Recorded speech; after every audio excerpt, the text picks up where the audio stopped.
যা দেখলাম তাতে মালপত্র ভালোই লাগবে। ও, তা আপনি সেসব নিয়ে বলুন না কত লাগবে। না বেশি না, সব মিলে 1000 খানি লাগবে।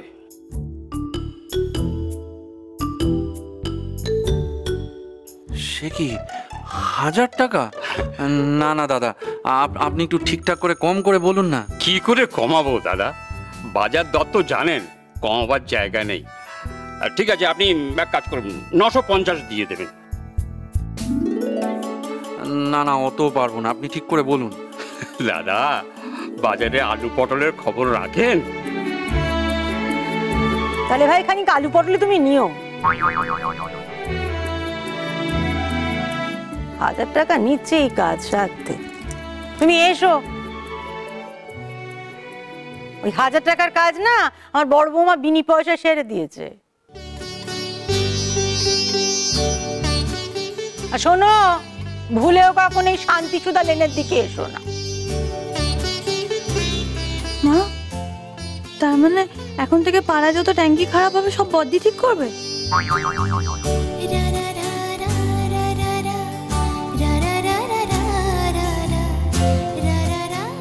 কি হলো, দাঁড়িয়ে আছো যে বড়? কেন যে ডাকেন দাদা? চোটেও কপালে। নিশি, আমা, তুই ওগুলা তৈরি থাকিস, যেতে হবে। সব এরা বায়না ধরেছে, যাবে সব। হ্যাঁ মা, তৈরি থাকবো। মা, কিন্তু ওই ছাদের ট্যাঙ্কিতে কি সত্যি উষসী ওইভাবে আটকে দিয়েছে? বলছি কি, সে কি শুনে কারো কথা তত্তর করে সে ওপরে বেয়ে উঠে গেল? আর কিছু থাক না থাক, জেদখানা তো আছে 16 আনা।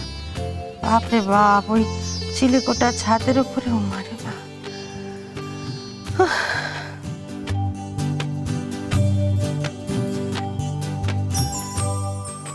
কি হলো? মই পেয়েছো বলে সেলাই করবে না, সেটি চলবে না। ঠিক করে দেখো, আবার ব্যাঁকা করছে, সোজা করে করো।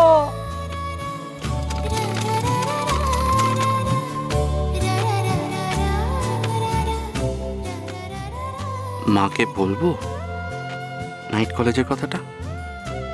ধনী মেয়ে মানুষ বটে, বৌমার পেছনে ছুটছে, গুন্ডা পেটাচ্ছে, ট্যাঙ্কির ওপরে চড়ছে।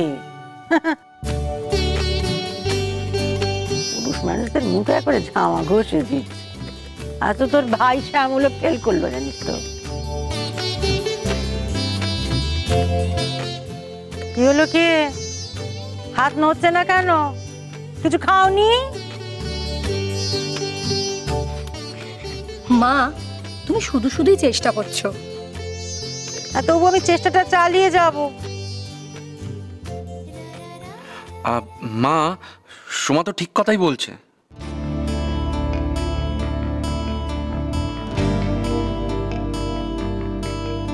বদ্দার আবার কি হলো? আরে সেলাই আমি ওকে শেখাচ্ছি, সময় যাচ্ছে আমার। তোদের ভাই বোনদের এত গাছ হচ্ছে কেন রে?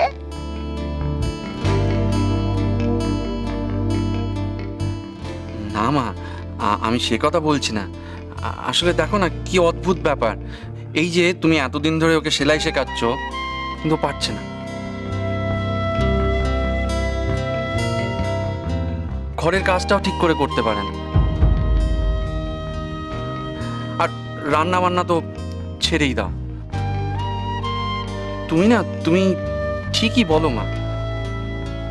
ওই যে তুমি বলো না যে এক একজনকে এক একটা গুণ দিয়ে পাঠান ভগবান, সবার কাজ মাপা আছে।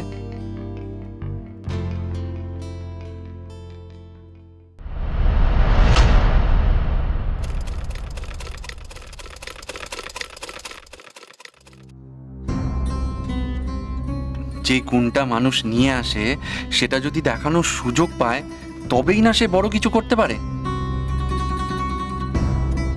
তাই না মা? তুমি বলো, নয়তো তো সে ব্যর্থ।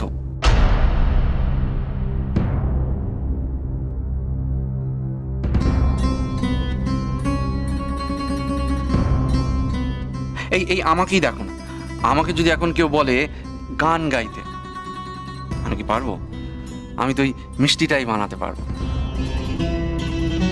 তাই উষসীর যা ভালো লাগে আমরা যদি সেটা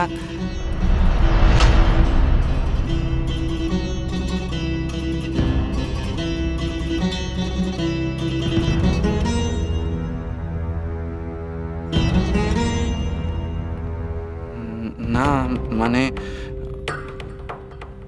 তুমি একবার সবটা ভেবে দেখো না মা,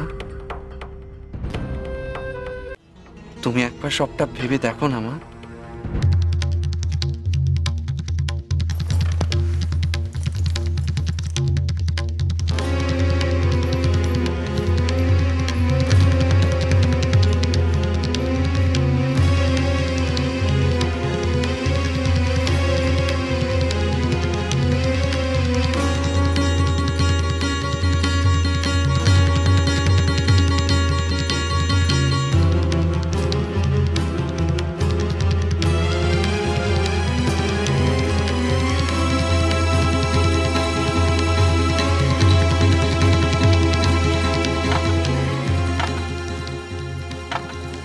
মা, ও মা, ছাড় ছাড়। মা কি করছেন? দুদিন জল থাকবে না। না থাকবে, চেষ্টায় মরবো, সব কষ্ট সইব। মা, মা কি করছো? মাগো, জল তো সব আবার বেরিয়ে যাবে। শাস্ত্রের কথাখানা না নিশীথ, ভবানীর বিস্মরণ হয়েছিল। যার কর্ম তারই সাজে, পরে করলে ধম্মেশ হয় না যে।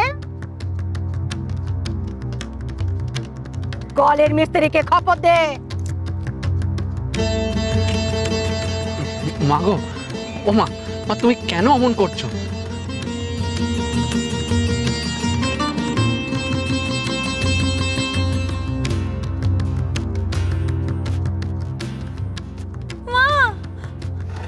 নিজে জল বইব। কলের মিস্ত্রিকে ডাক। কত নেবে? 1000, 5000? আমি দেবো। মা কি করছো তুমি? পড়াশুনো, তোর এই হাজার ইনিয়ে বিনিয়ে বলা সৃষ্টি ছাড়া আবদারে ইন্ধন জোগাতে আমি পারবো না। এ বাড়ির নিয়ম রীতি যা, তা একজনের জন্য কেন বদলাবে?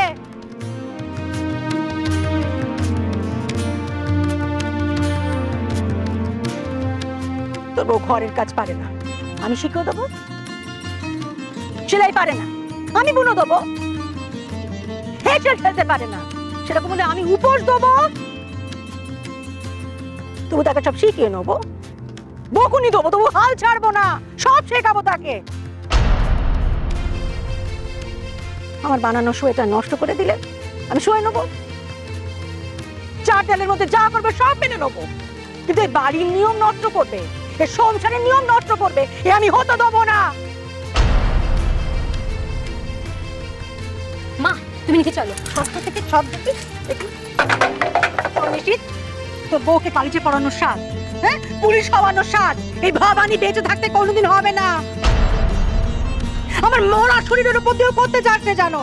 মা, এই বাড়ির বউ, কান খুলে শুনে রাখো, ঘোষ বাড়ির বউ। এই বাড়ির নিয়ম মেনে চলতে পারলে ভালো, তাহলে অন্য উপায় ভাবতে হবে।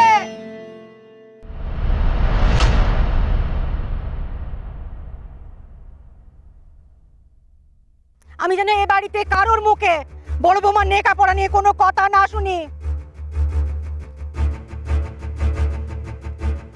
নিশীথ, তুই খুব ভালো করে জানিস তোর মা ভালোই ভালো, মন্দই মন্দ। তুই যদি এত কিছুর পরে নিজে না শুধরোস, জেদ ধরে বসে থাকিস যে বড় বৌমাকে কলেজ পাস দেয়াবি বলে ভর্তি করাস, তুই মনে রাখিস যে সেদিনই হবে তোর সঙ্গে আমার সম্পর্কের শেষ দিন।